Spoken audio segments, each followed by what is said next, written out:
Oh, hey guys, welcome back. We are going to jump right into this week's recap of The Bachelor. This week's episode was all about Corinne. Once again, it seems as if every week, each recap or episode of The Bachelor is about Corinne. And honestly, she's more of the star on the show right now than Nick is. No, I'm just playing.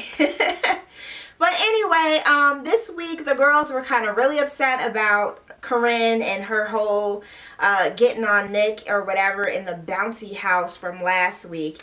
And the girls are still furious about this. And of course, they went ahead and they confronted her. And along with confronting her, you know, they kind of questioned her maturity level. Can she be there for Nick? You know, all that good stuff. And of course, Vanessa went ahead and I keep on wanting to call her Melissa.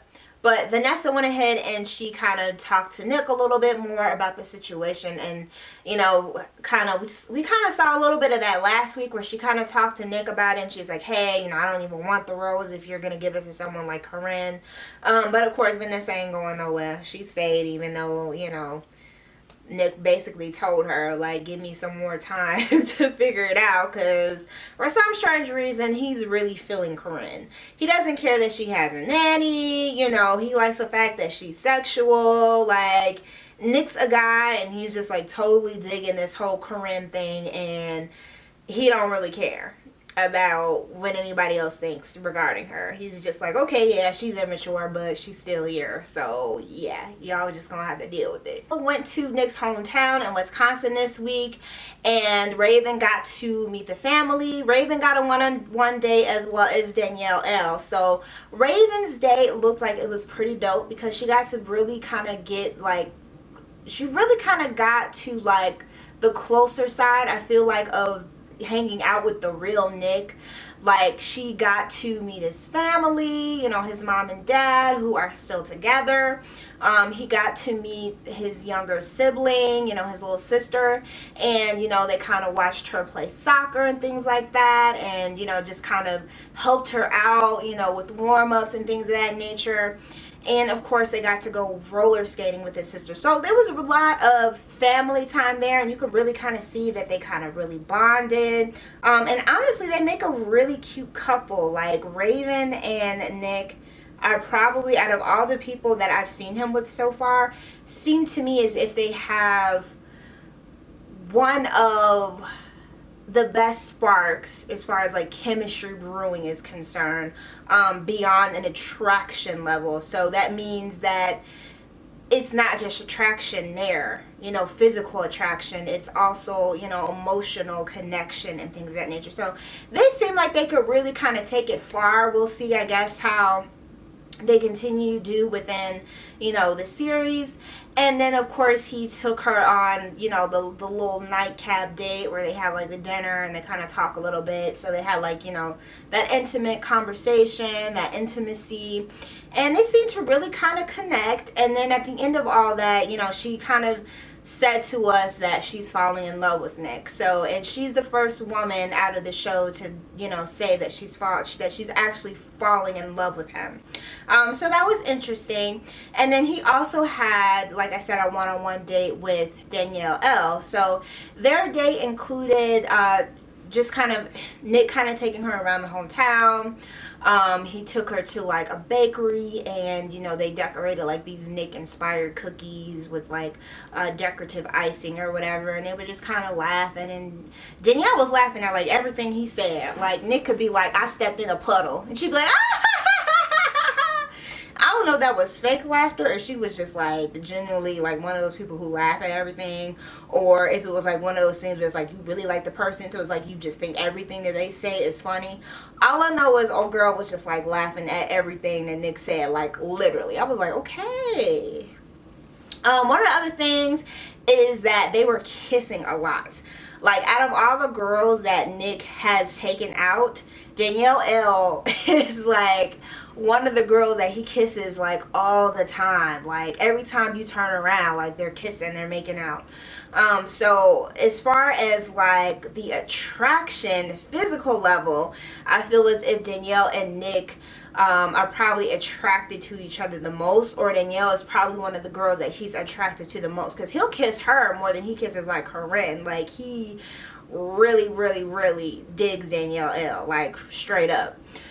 They also went to like this concert or whatever. It was like some country singer or rock singer. I don't know. I've never heard of the guy. I've never seen him or whatever. And they kind of serenaded Nick and Danielle on stage. And then, of course, they were kissing and making out again. So, yeah, that was pretty interesting. And then, of course, they had another group date. Since they are in Nick's hometown, they were doing, you know, like chores and stuff on like a dairy farm. So they had to feed cows hay, they had to milk the cows, and then they had to clean up cow poop. And guess who, of course, made up excuses of why they could not participate in this? You guessed it, Corinne. So Corinne was basically like, oh, you know, my hand is hurting, whatever. Even though they didn't show any other segments with her hand hurting.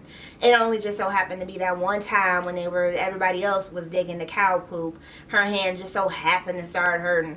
Like, what is your hand hurting from? You wasn't doing nothing. Like, what the heck are you talking about? But anyway, she started off on the side, sitting over there crying because, you know, she didn't want to participate. And everyone's like, how come you're not helping? And she's like, oh, my hand. Oh, I hurt my hand. It's like, girl, you ain't hurt your hand. You just don't want to clean up no cow poop or whatever. So, you know, that went down. All the other girls, of course, did what they were supposed to do to win Nick's heart. But she, of course, had to sit out on the sideline. So what else happened? So, oh, they had like the big group date or whatever, and they were just steadily, you know, on Corinne and just, oh, you know, you're not mature enough for Nick, and you're not. I feel like that was just being dragged on the whole freaking episode. And I was just kind of like, you know, at some point we gotta just say like, okay, leave the girl alone. You know, it is a competition. You know, like whether Nick likes her or not, it doesn't matter at the end of the day. You know what I mean? Like, just shut up about it. But anyway, they go on to just kind of, you know, haggle her and talk about how she's not right for him and, you know, things of that nature. And she's just like, you know, I own a multi-million-dollar company and, you know, I'm not privileged and all this other stuff. And the girls are just kind of like, oh, whatever, you are, you know. And it just kind of got, to me personally, annoying after a while, because it's just, like I said, it's just kind of like, okay, whatever. He likes her. She's still on the show for some reason. So, you know, y'all just gonna have to deal with it. Either suck it up or leave. Like, you don't have to be here. You know what I mean? Like, yeah, Corinne is not the most mature person, and she definitely doesn't seem like she's ready for marriage, but I mean, what can you do about it? The choice is up to Nick who he wants to be with. At the end of the day, it's up to Nick. So if he wants to be with her, you know, he's gonna keep her around. They did have a rose ceremony this episode too, and it was early on in the episode. I forgot to, you know, mention that. And Krista, the girl who first knew about Liz's, you know, situation with sleeping with Nick, she ended up going home, I guess because Nick felt like she kind of reminded him of, in a way. So she went home, and then some other girl went home. We don't really know much about her, so, you know, it didn't really matter.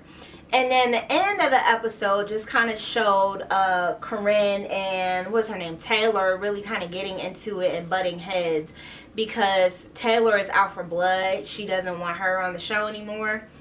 And she's tired of Corinne. So she's just like, you know, she's over it. She's just like, whatever. So next week's episode is basically going to be the two girls facing off. And supposedly one of them is going to, you know, go home in the next rose ceremony. So we'll see how that goes down next week. I'm pretty sure it's going to be Taylor, because Corinne is like, Nick wants her. Like, just end the story. Nick wants her, like, for whatever reason. Not only does Nick probably want her, but I mean, she's good for ratings. She's like drama within the show, which is always gonna be great for ratings. So anyway, yeah, I hope you guys enjoyed this week's recap. Remember to comment, rate, and subscribe, and I will talk to you guys in the next one. Ciao.